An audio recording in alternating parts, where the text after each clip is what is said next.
Hi.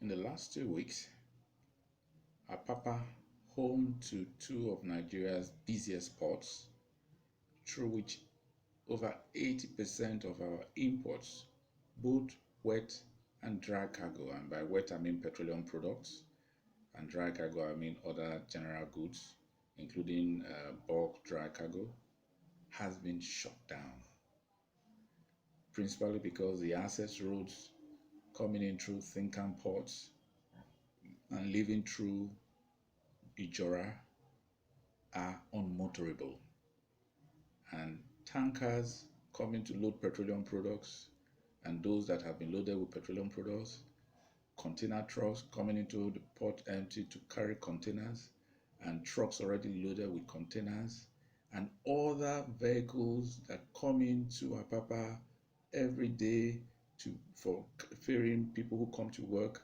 and also residents who are in Apapa walking outside and going to and fro, and school children have been stranded.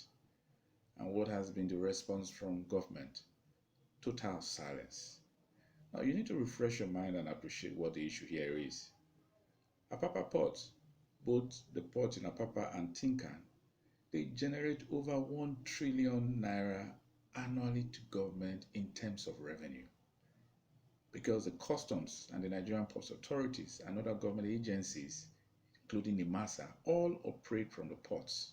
So the question you may want to ask yourself, how in heaven's name will an entity or an organization that knows that a particular place or business environment or city is where it earns over 1 trillion naira from on an annual basis, and yet refuse to do anything to improve the infrastructure in that environment to ensure that those who want to go about their duties and go to the ports to bring in, to collect their cargoes and also to load petroleum products are able to do that?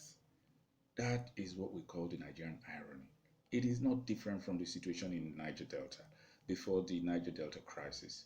And that is because we have people in the central government who are only interested in how these monies get into the coffers of government and how these monies are spent. But at the end of the day, they refuse to pay attention to the places or the environments or the business structures or the infrastructure through which this revenue is generated.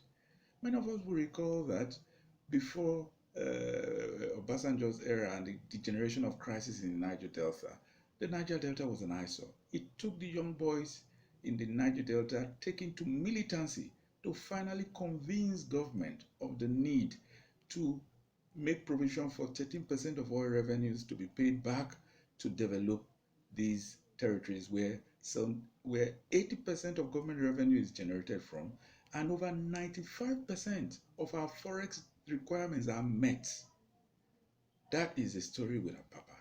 Unfortunately, the residents of Apapa cannot take to arms like the Niger Delta militants. They cannot go on strike because most of them are privately owned businesses, but today they are stuck. They are unable to go about their normal activities. There are no access roads into Apapa.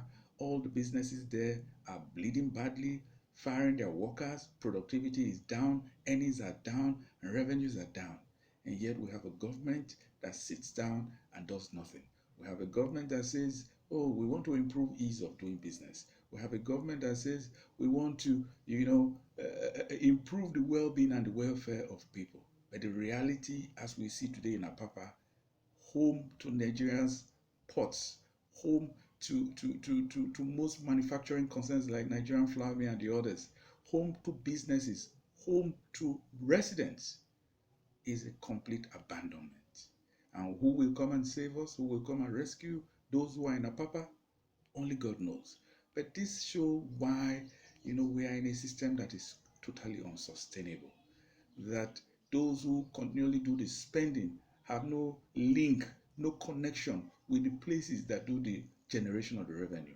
And for as long as it remains like that, just like as we have seen with the 2017 budget, where again 7.4 trillion has been budgeted, they will end up spending 70% of that money on recurrent expenditure. And at the end of the day, there'll be nothing to show for it. Thank you.